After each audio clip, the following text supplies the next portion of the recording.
And I am also a member of the WAC team of INRIA and the Laboratoire LRI. Today I'm not going to talk to you about map reducers and Hadoop like the others did, but about answering why not questions, which is a job that has been done in collaboration with my advisors, Nicole, Bidoit, and Melanie, Herschel. So firstly, I will start by motivating our work and presenting related work, and then I will explain our proposal, the NedExplain algorithm, that is an algorithm for producing why not answers, and I will support it with a comparative evaluation with a state-of-the-art algorithm, and finally I will conclude.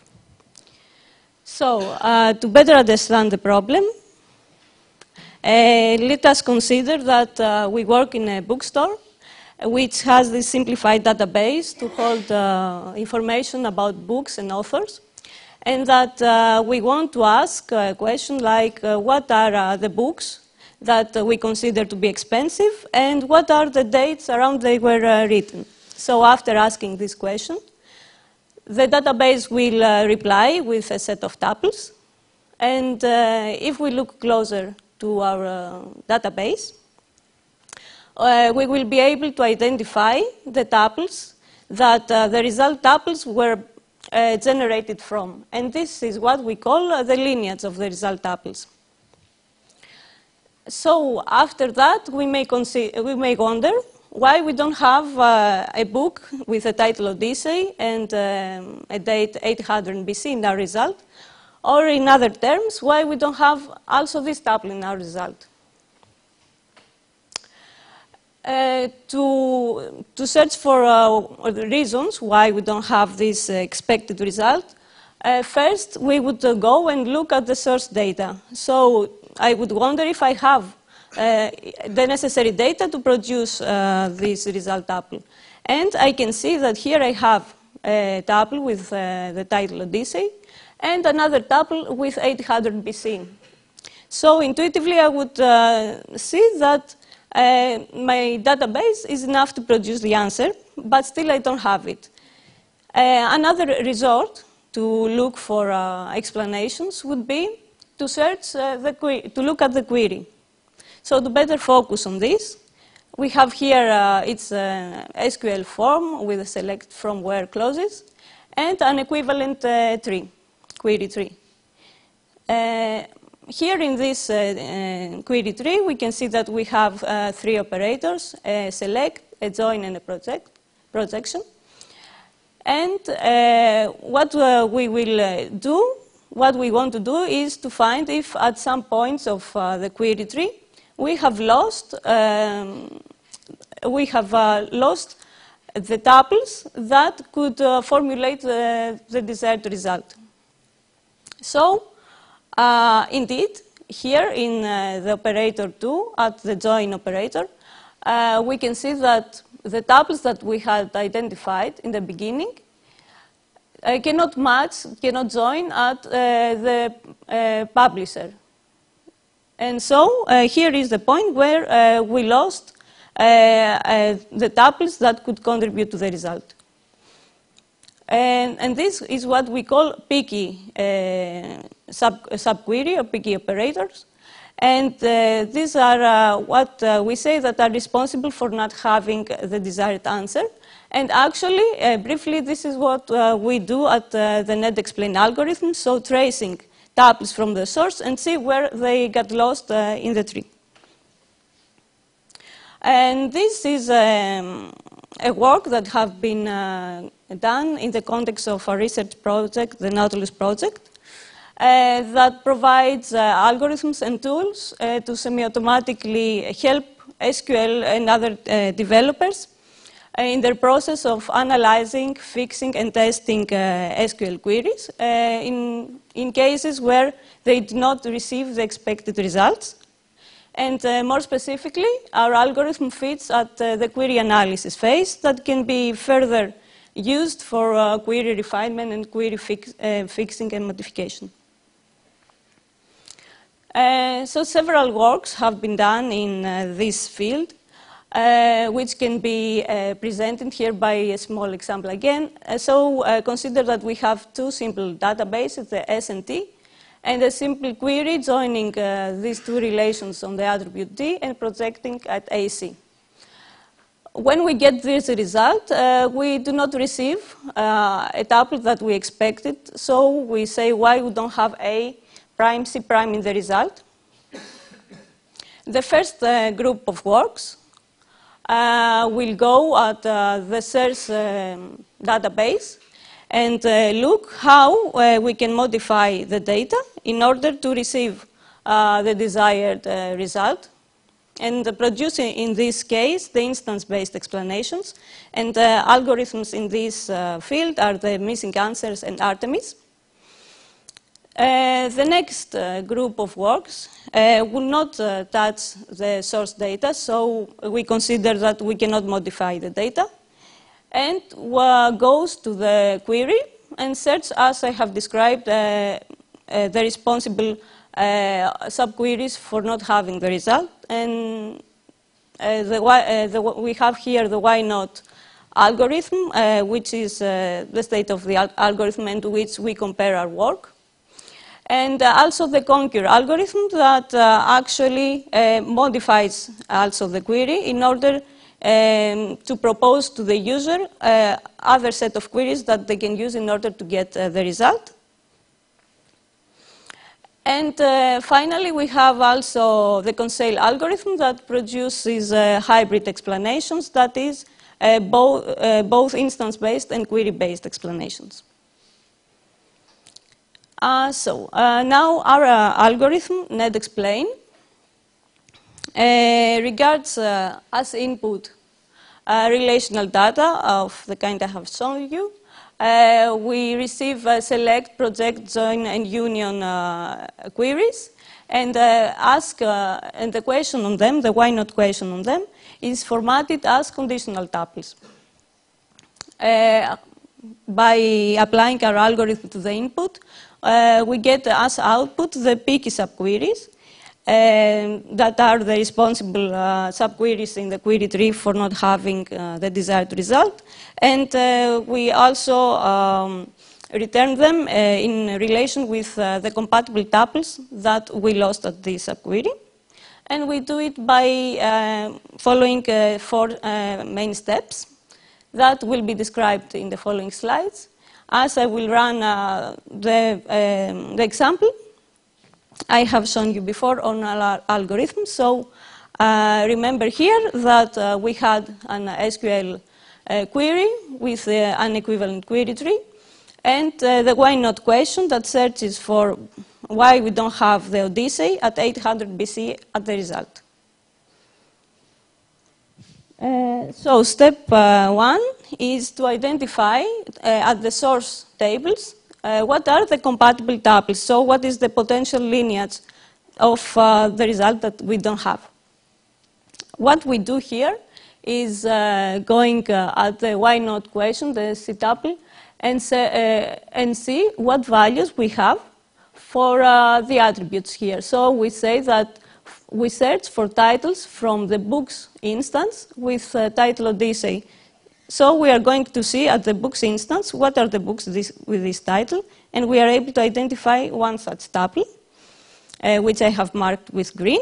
And in the same way, for the authors, I pick the tuples that have 800 BC as a date. So all in all, I have identified 2 compatible tuples. Then what I'm going to do is trace in a bottom-up way on the query tree my compatible tuples, and starting by the operator 1, which is a selection of the price. After evaluating this on the books instance, I will get 2 tuples, the tuples that have price bigger than 20. And also I can see here in the result that I have one tuple that is generated based on the compatible tuple I had from the books instance. And this is what we call a successor of our compatible tuple, and I mark it with purple. So after, when we are going to move further up, and on the join on operator 2, I can still have one compatible tuple coming from the authors and one successor. And I'm interested in tracing these two tuples. And what I expect in the result is to see if I have some tuples that are generated based on both these tuples. So apparently here, this is not the case. So even if I have the first tuple that is generated using the successor and the second tuple that is generated using the compatible tuple, neither of these tuples is generated based on both the interested tuples. And so this is what I call picky subquery, because here in this point I have lost the trace of the combination of my desired tuples. So I mark it as picky and regard it to have it then after to formulate my answer with relation to the compatible tuples that were lost there. And at this point, I am safe to stop my procedure because I have lost the trace of all my interested tuples, of all my compatible tuples. And for ease of presentation, here the first compatible tuple is T1, the second is T2, and I can return my answer to the user, which will be formatted in two ways. Firstly, we have the detailed answer that returns pairs of subqueries that are with their compatible tuples that were lost there. So in our case, we have the subquery Q2 that excluded T1 from the final result, and we have the subquery Q2 also that excluded the second compatible tuple. And we can also return a simpler format, or just the picky subqueries, which is more easily consumable for cases when we have a few picky subqueries and we have many compatible tuples. As I said before, we are comparing our work to the state-of-the-art algorithm, the why not algorithm, that also traces responsible operators, responsible manipulations as they call them, in the query tree. And it's initially designed to work with workflows. However, they state in their paper that this can be also applied in relational queries. So let's see how the why not algorithm would work for our case. So we have identified one picky subquery, whereas they provide no answer at all. And this is mainly because of the notion of compatible tuples that they use, that excludes from the set of compatibles that they pick all the tuples that are in the lineage of some result tuples.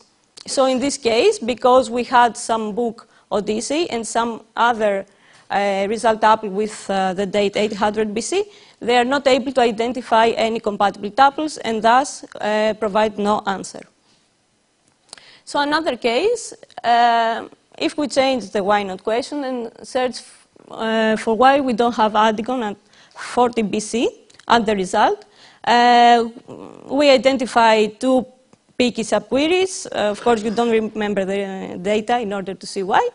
But the why not question will return only one subquery, which is an incomplete answer, as the user could also take advantage of the knowledge of having another picky subquery and help them more in order to modify their query. And this is mostly because why not restricts their answer at frontier picky subqueries. So briefly, we have identified some shortcomings at the state-of-the-art algorithm that basically are due to their inaccurate methods to compute the compatible tuples and then afterwards trace them on the query tree and produce the successors. This results in many cases in incomplete or empty results, and also the detail of the answer that they provide is insufficient, whereas it could be more helpful for the developer. On the other side, trying to address the shortcomings and provide better why not answers, we have been able to deal with also queries with self-joins or intermediate, empty intermediate results. And we have provided for the first time the formal definitions for what is a compatible tuple, so what are the successors of compatible tuples, in general the why not questions.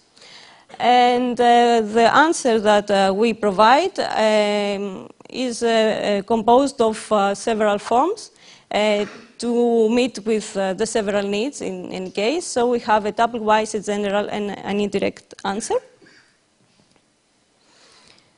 Oops, sorry.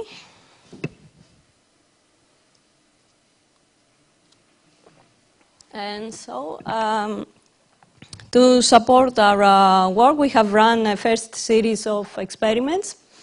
After implementing our algorithm and the why not algorithm in Java, and we have implemented the why not algorithm based on code that the authors have kindly provided us with. So we use 3 different databases. The crime database, which is a benchmark used by the trio system that computes lineage. The IMDb database that is built with real data describing movies, authors, etc. From the IMDb. And the government database that also includes, consists of data, real data, describing senators and financial activities from the United States. We have run 15 scenarios based on 8 SQL queries and 15 why not questions asked on them. And the comparison with the why not the state-of-the-art algorithm is performed in terms of answer quality and runtime. And so in this slide, you can see that generally we perform comparatively better than the state-of-the-art algorithm in terms of time, and that is because the why not implementation is based on the usage of the trio system, which computes lineage. And while we have selected another method of computing our lineage based on annotating our source tuples with their IDs and tracing them on the tree based on that. Then, as far as the quality of the answers is concerned, we have seen that in the most of the cases, 73% of the cases, we have been able to provide better quality result as we address the problems and the shortcomings like the ones that I have mentioned. And for the other cases, we return the same query, the same results. And to have an opinion on what are our experiments, let's see the crime 7 scenario, which uses the crime database. The query here searches for witnesses that have witnessed, what are the witnesses that have witnessed some crime in a sector, same as sectors with aiding crimes, where aiding crimes have been performed. And in our result, we can not find a tuple with the name Susan and the crime kidnapping.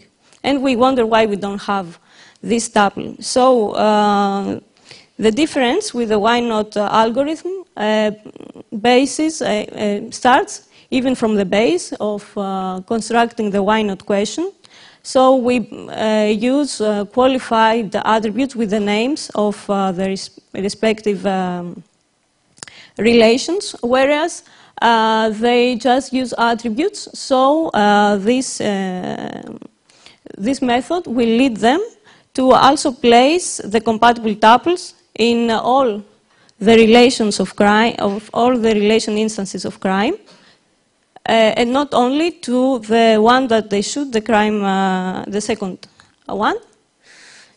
So, as we said, in our method, we place the compatible in the second instance of crime and in the witness. They place one more compatible at the first instance of the crime, and this is actually wrong because it will lead them to identify also the selection on aiding as compatible. So, because kidnapping is not aiding, they say that this is also a picky subquery, whereas we were not interested in from the start for tuples coming from here, but only from the second instance. So to conclude, this work at this point has provided formalization of the why not questions and the why not answers problem. We have designed and implemented a new algorithm, the NedExplain algorithm, to efficiently answer why not questions. And we have validated our procedure of doing so through experiments that compare with the state of the art and are based on quality of the answers and efficiency in terms of runtime. Currently, we have been working on expanding the class of relational queries that we consider by adding also aggregation and in the future maybe negation to the queries.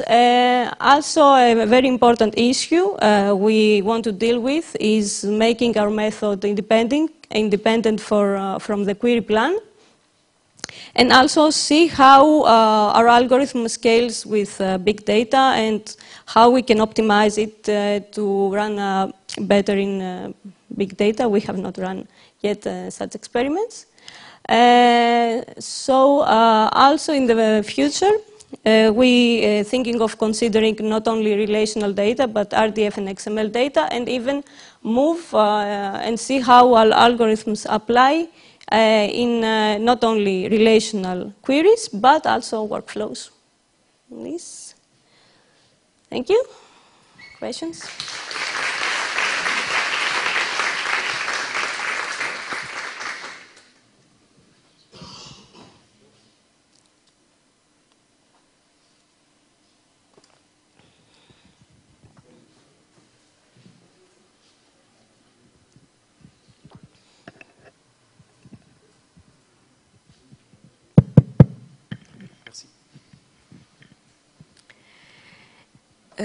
Les tuples les tuples why not, elles sont en fait dans les résultats des requêtes outer join. Ah, can you ask me in English? Ah, sorry. So that I understand better. Okay, so the tuples of the why not questions are in the results of outer joins. So why you don't use outer joins? Are the results of the query in general?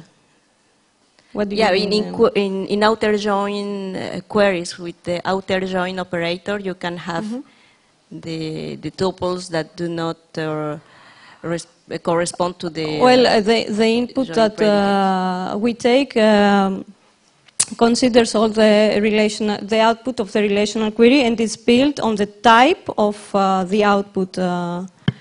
Yeah, but my question is why you don't use outer join operators? I'm not sure. Okay. Okay, sorry.